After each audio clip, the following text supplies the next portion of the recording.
What if one small mistake took away your independence forever? That's exactly what happened to Carol, 76, retired librarian from Michigan. It was an ordinary Tuesday morning. She was carrying a warm cup of tea from the kitchen to her favorite chair. Same slippers she wore every morning, same throw rug by the hallway. But that day, her foot caught the edge, just a little too far. She didn't just spill the tea, she fell hard. Her hip shattered. She spent 9 days in the hospital, then 7 months in rehab. And she hasn't lived alone since, Carol told me, with tears in her eyes. I wish someone had warned me. I didn't feel weak. I felt normal. Until I wasn't. The part that breaks my heart, she's not alone. Doctors now say 99% of women over 60 are at risk of losing their balance. And most don't even know it. Not because they're careless, but because of 8 small, everyday mistakes that quietly steal strength, stability, and confidence. If you've ever stood up too fast and felt dizzy, if you've ever caught yourself thinking, what if I fall and no one's around? Please, stay with me. Because once you understand what's really happening, you can take back control.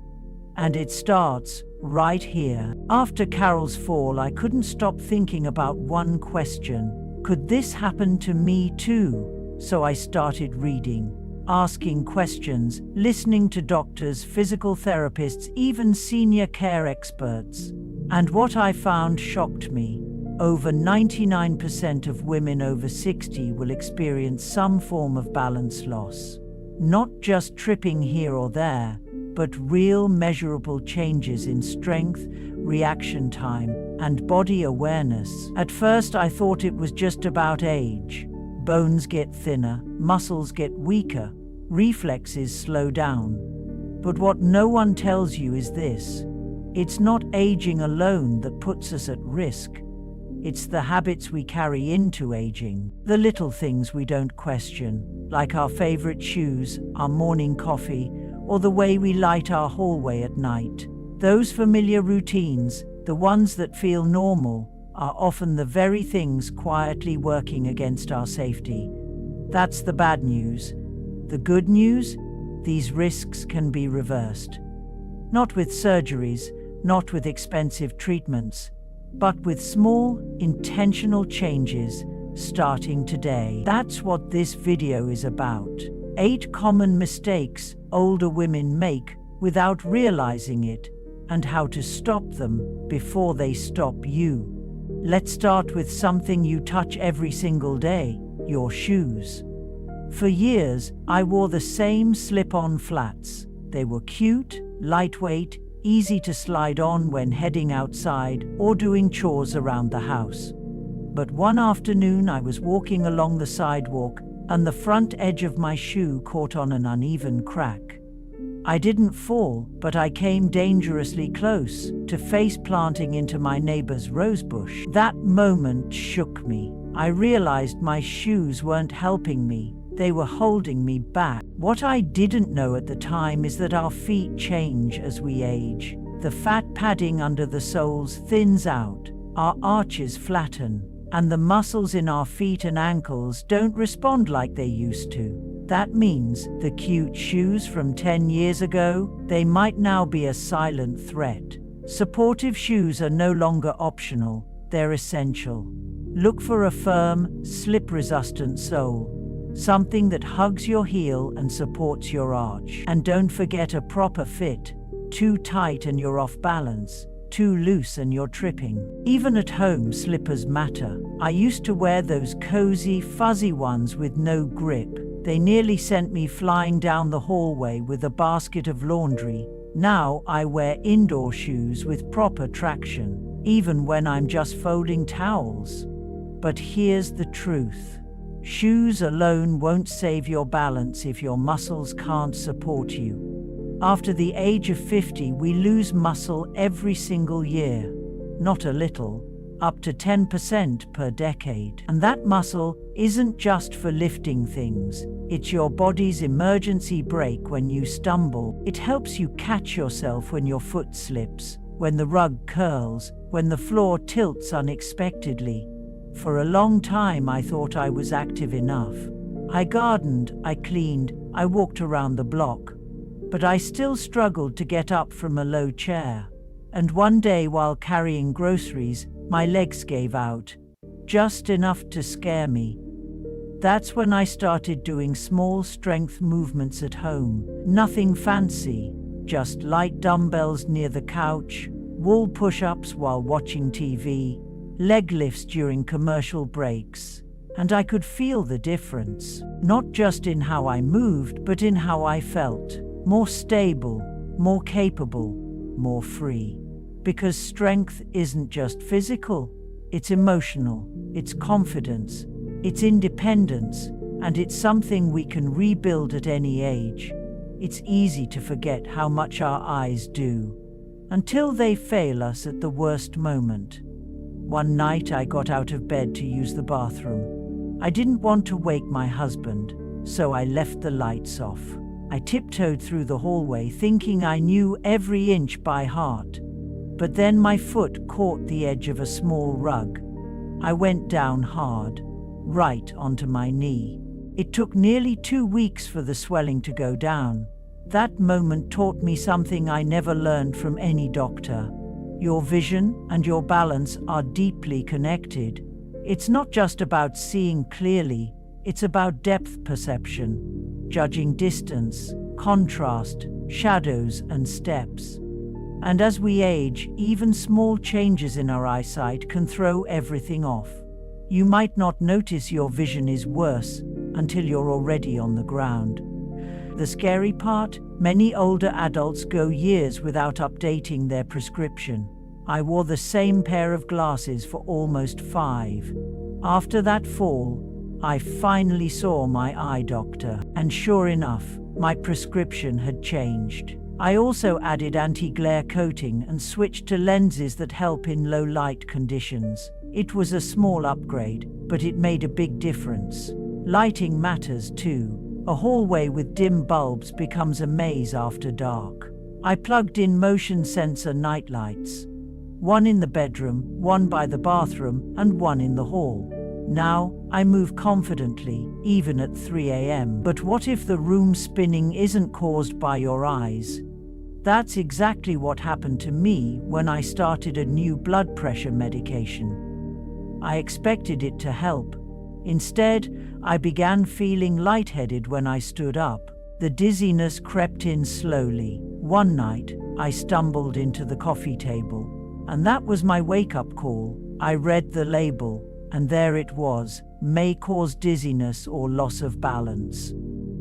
No one had mentioned that. But here's what I've learned. As we age, medications affect us differently.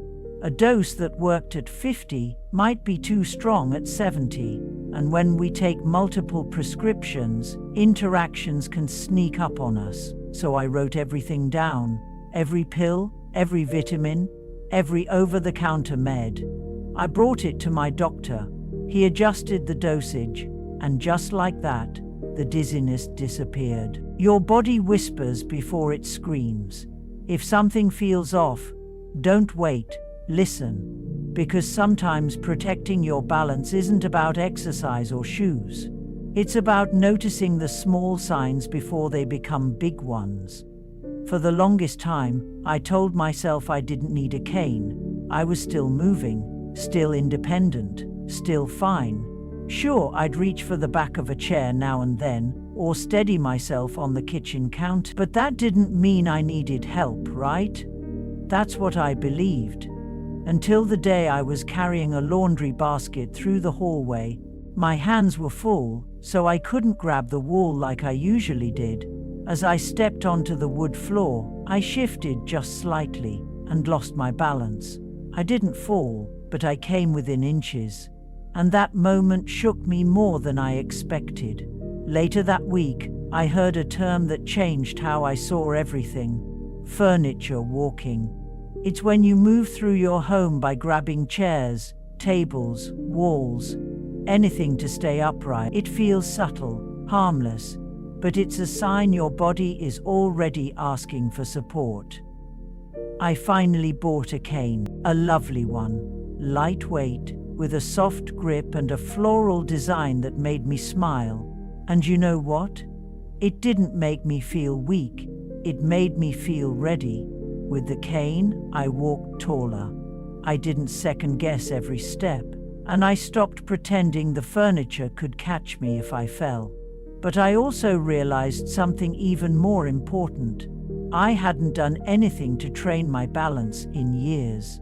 I assumed balance just stayed with you, like riding a bike, but it doesn't. As we age, our inner stabilizers, our ankles, core, even brain, start to weaken unless we actively use them. The first time I joined a balance class at the senior center, I felt ridiculous, standing on one foot, walking heel to toe in a straight line, and wobbly the whole time. But I stuck with it. At home, I started simple, brushing my teeth while standing on one leg, holding the back of a chair and shifting my weight from side to side, practicing walking a narrow path across the living room. It only took a few minutes a day, but the change was real. I stopped clinging to the walls. I started walking with confidence. And one morning, I caught myself dancing in the kitchen again. Balance is more than physical, it's emotional, it's freedom, it's trust, and it's never too late to get it back. Of all the things I've learned about aging, this one surprised me the most. Dehydration can affect your balance, not in a dramatic, obvious way, but in the quiet, creeping way that leaves you dizzy, lightheaded, and unsure on your feet. And the problem? Most older adults don't even realize it's happening. As we age, our sense of thirst weakens. You may not feel thirsty, but your body is already running low. For years, I thought I drank enough. A cup of tea in the morning, coffee in the afternoon, maybe a little water at dinner. But tea and coffee, especially if caffeinated, can actually make dehydration worse. And when I added it up, I was barely drinking 4 cups of water a day. Then came the headaches, the afternoon fog, and the moment I stood up too fast, felt the room tilt, and had to grab the wall. That was my wake-up call. Now I keep water within reach, on my nightstand, in my purse, next to the couch. I use a pretty bottle I like to look at. I add lemon, cucumber, or mint to make it refreshing, and I feel different, more alert, more steady, more here. But water isn't the only invisible threat. Sometimes the most dangerous place in your life is your own home. We spend so many years moving through our houses on autopilot. We spend so many years moving through our houses on autopilot. We spend so many years moving through our houses on autopilot. We spend so many years moving through our houses on autopilot. We spend so many years moving through our houses on autopilot. Now, what is a thing? The old throw rug in the hallway, the lamp cord stretched just a little too far, the step from the garage that's an inch higher than it used to feel.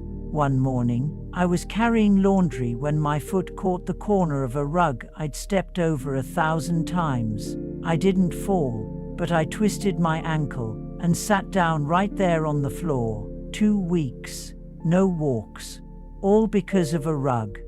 After that, I walked through my house with new eyes. I replaced the rugs with non-slip mats. I added grab bars in the bathroom, installed motion sensor night lights in the hallway, moved my pots and pans to waist level so I wouldn't have to bend and twist. These weren't expensive changes, but they gave me something priceless, peace of mind. Because here's the truth. Most falls happen at home, but most falls can also be prevented. Not with fear, but with preparation. Not by giving in, but by choosing to protect what matters most. your freedom. It happened on a Sunday morning. I was home alone. My husband had gone to visit our daughter. I stepped into the bathroom, barefoot, towel over one shoulder. The floor was a little damp from the shower I'd taken earlier, and then my foot slid out from under me. I hit the floor hard. My elbow smacked the tile. My side ached. But what scared me most was that I couldn't get up. Not right away. I tried to roll, push, pull myself upright, but nothing worked. I lay there, heart pounding, staring at the ceiling. The house was silent. I thought, is this it? Is this how it starts? The moment I stopped living alone, tears came, not from pain, but from fear. Not of falling again, but of losing myself, my independence, my freedom, my identity. Eventually, I got up, bruised, shaken, but okay. But I knew that if I didn't change something now, next time, I might not get a second chance. That moment broke me open, and from that break came a new kind of strength. The strength to admit I needed help, to listen to my body, to prepare, not pretend, to fight, not for youth, but for dignity. And that's the moment everything started to change. After that fall, something inside me shifted. I stopped brushing it off, stopped pretending that "I'm just getting older" was a good enough excuse to ignore the warnings. And I started small. I replaced the worn-out slippers, got a proper cane, not because I couldn't walk, but because I wanted to walk safely. I moved the pan I used every day from the bottom drawer to the middle shelf. I added a sticky note near the sink.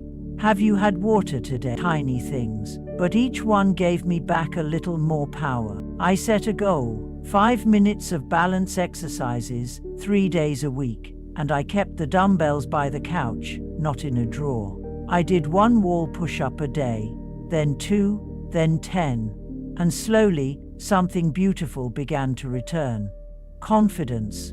Not the kind that comes from looking strong, the kind that comes from feeling capable, from knowing you're not helpless, from realizing that even after 70, you can still grow stronger. One morning, I walked across the kitchen without holding the counter. Then I danced, just a little sway while waiting for the kettle to boil. But it felt like freedom. That's the moment I knew I wasn't trying to be who I was becoming who I could still be. When I look back, I realized none of the changes I made were dramatic. I didn't sign up for marathons. I didn't spend thousands of dollars on equipment. I didn't move to a new home or follow some strict regimen. What I did was listen to my body, to the fear I used to ignore, and to the quiet voice inside that said, "Because here's what I know now. Losing balance isn't just physical. It's emotional. It chips away at your confidence, your choices, your sense of who you are. But the opposite is also true. Every step you take towards strength, every sip of water, every firm shoe, every deep breath before standing, gives you back something you thought was lost. This isn't about being young again. It's about living fully now, not tiptoeing around fear, but walking through it with intention, not settling for safety in stillness, but finding stability through movement. If you've felt uncertain, if you've caught yourself hesitating at curbs or holding your breath before reaching for something, know this: you are not weak, you are wise. You have more control than you think, and more strength than you've been told. The path back to confidence starts with one small change, and today could be that day. Before we end, I'd love to hear from you. Have you ever had a close call with a fall? Was it a slippery rug, dim lighting, or just a moment of dizziness you didn't expect? Whatever it was, your story matters, because chances are someone else is going through the same thing right now, and your experience might just help them feel less alone. So please, leave a comment below. Let's make this a space where we lift each other up, where we share, connect, and grow stronger together. And if this video gave you even one idea, one shift in perspective, I invite you to like, subscribe, or simply share it with a friend who might need it too. You're not on this journey alone, and together we can help each other stand tall, again